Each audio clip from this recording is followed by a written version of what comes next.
Before going into the video, make sure you hit the subscribe button and click on the bell icon.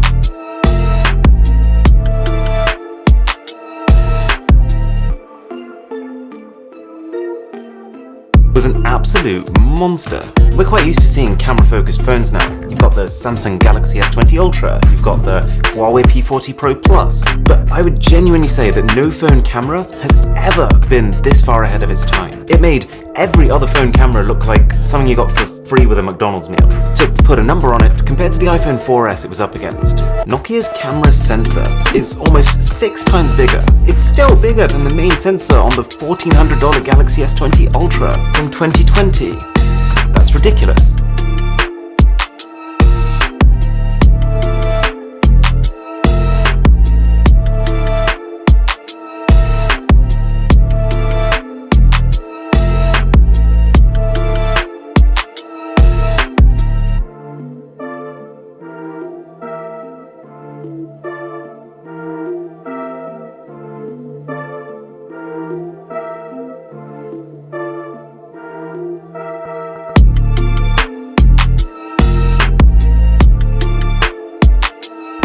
Right off the bat, we have to talk about the value that this smartphone delivers in the used market. You can get a used unit on eBay for around $200 to $300, which is a far cry from its $999 MSRP that it released at back in 2018. And the amount of phone you get for your money is rather staggering, but allow me to rattle off some specs and features quickly here. A 6.4-inch QHD OLED display, 5 cameras, all different focal lengths, 10-watt wireless charging, a quad DAC equipped headphone port, microSD expansion, MIL STG810G and IP68 protection, a Snapdragon 845 with 6GB of RAM and a properly quick capacitive rear fingerprint scanner. All of that for just $200 is kind of unreal.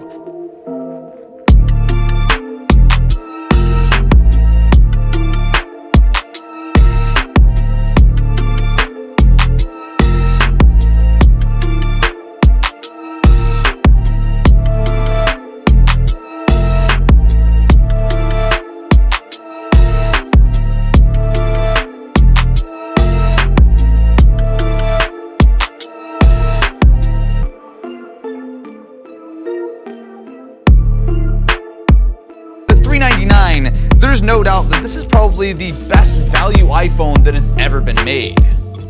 Also, that's very red. At $399, you're not sacrificing a lot, beyond, I guess, the fact that it still comes with the tiny 5-watt charger in the box. So you still get water resistance, something that is pretty rare on phones at this price. You get wireless charging, and probably most importantly, you get the same Apple A13 chip as in the full iPhone 11 and the 11 Pro range, which means that this $399 phone is probably the most powerful phone that you can get regardless of price.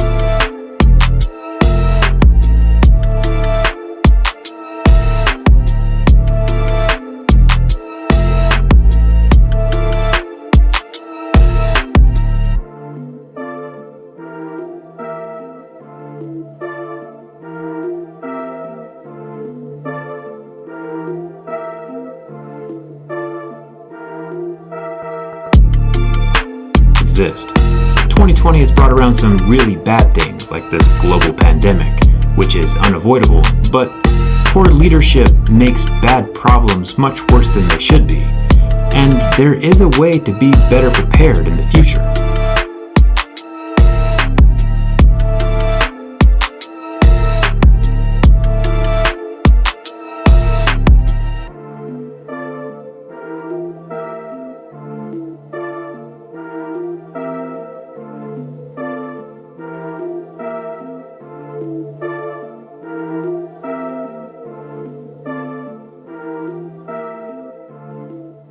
on your main device. releases because they are beta, they are still in development, there are bugs, and there are things that they are working out because it is in beta and it's not for mass consumption. But I do have a developer account and I'm installing the iPad OS on one of my old iPads with, of course, the new iPad Pro keyboard, not the Magic Keyboard. But in this video, I wanted to show you my favorite feature that they announced. I thought this was something that they would have had a long time ago, but they are just currently releasing this, and it's pretty cool.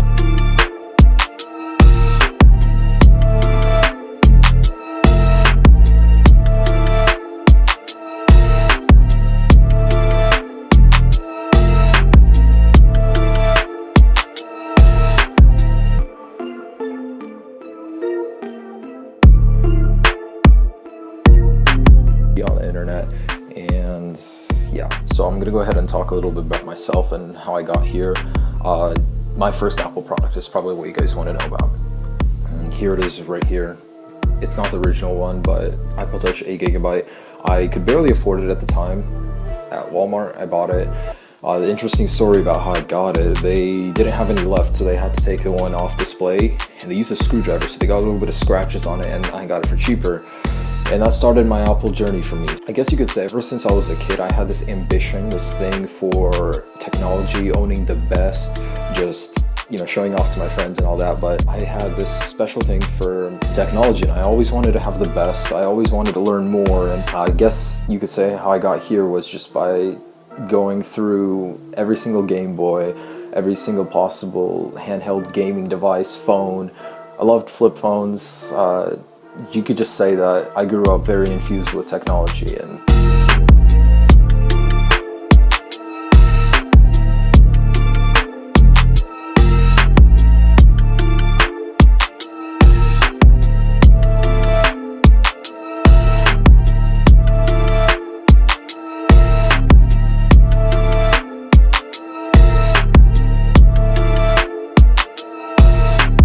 if you want a microphone, the Shure SM7B is like the standard. For phones, it's like the iPhone. Now, this doesn't mean that this is the one for everyone. In fact, it usually isn't for everyone. You use that as a sort of a starting point, and then when you find the values you have and the things you like, then you veer off into the alternatives that you might pay more for. But there's always that starting go-to. And so for wireless earbuds that aren't AirPods, the go-to is the Samsung Galaxy Buds Plus. For sure, 100%.